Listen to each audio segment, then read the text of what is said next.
Hi, I'm Kathleen Byram, author of Conversations with Dawnkey, a Bipolar Journey. I'd like to read to you today from Chapter 8, which is Early Spiritual Beliefs. But first I want to give warning, a trigger warning, because it is about spirituality, and I don't want to offend anyone. I am very open-minded about what other people believe, as long as they're not hurting other people with their beliefs. And I hope that you will feel the same way about what I have to share with you. It's very personal. So I'm going to be reading Early Spiritual Beliefs now. My first memories of what I perceived as God were as a very, very young child. It is a little yellow book called God is Everywhere. This book was and is wonderful. I still recommend it for everyone as their first religious or spiritual book. So you see, my first impression of God was loving and goodness. He didn't have a name as far as I knew. He was simply God. God loved us. God was impartial. God sat back and watched and took note. I never made a connection between this and Santa. I never lost my belief in Santa Claus. Well, I sort of mean that. You see, my mother kind of manipulated me a bit. Sometimes it was keeping me compliant. Other was by informing me that if I stopped believing in Santa, he would stop coming. Horrors! You can bet your butt I never had that realization. Nobody ever surprised me. Now, it's possible that I always knew that it was a put-on that everyone believed in because it was fun and lovely and just wouldn't admit it.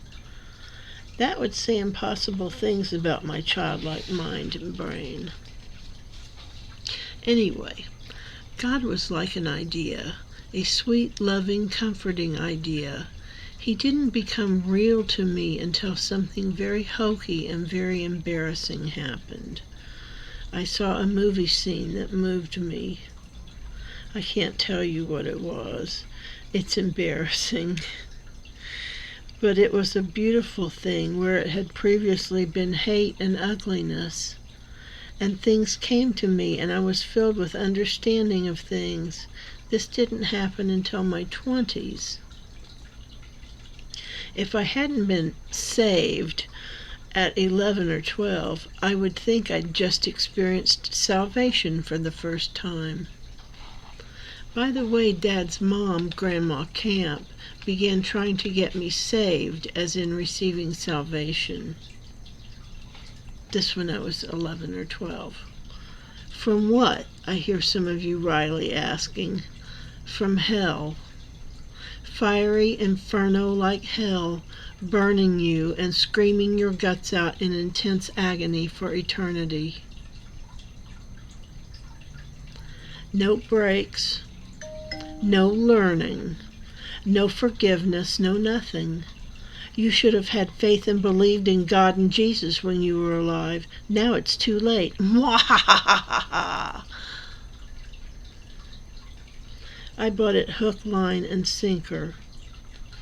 I was terrified. I couldn't believe. I couldn't force myself to believe it. I was horribly afraid it was true, though. I felt it must be true, but I still couldn't believe. I tried and tried praying to get salvation.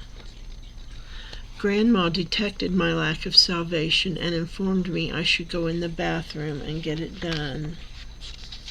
The salvation.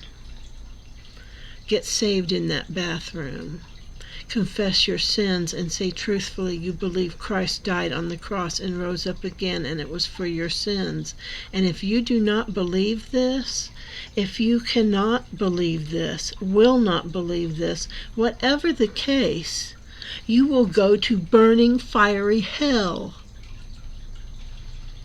The Jack Chick tracts didn't help.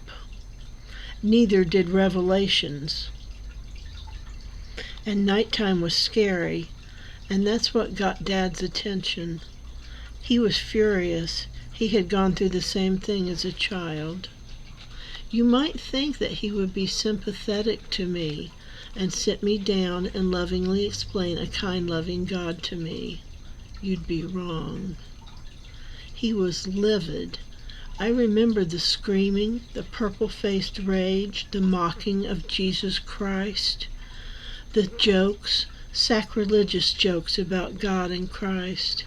It was horrid, and it went on a while, meaning a while that day and many times in the future, and from then on for a long time.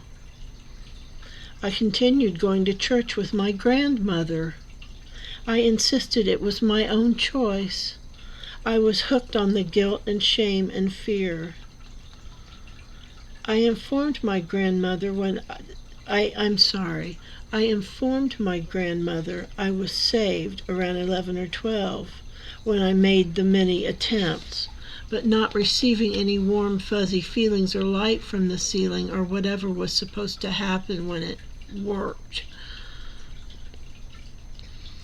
That was irresponsible of her, sending me into a spiritual, scary situation that way, without warning me that there wouldn't necessarily be a response. Of course, I hear many of you saying it was irresponsible of anybody to tell someone they are going to hell if they don't believe Christ died on a cross and rose to save them. So that was my situation when I was around 12. I spent the next decade or so trying to deal with that. On and off through life, I had the fear of hell at some level or another in the back of my spiritual mind. I gradually got rid of it.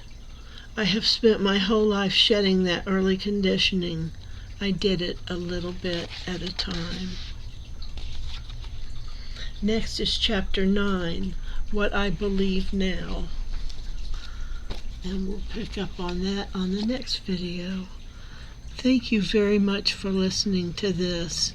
If you made it to the end of this, I really appreciate it. Let me know in the comments, would you? And don't forget to like and subscribe. I hate to ask that, but it seems like I need to. Thanks. Bye-bye.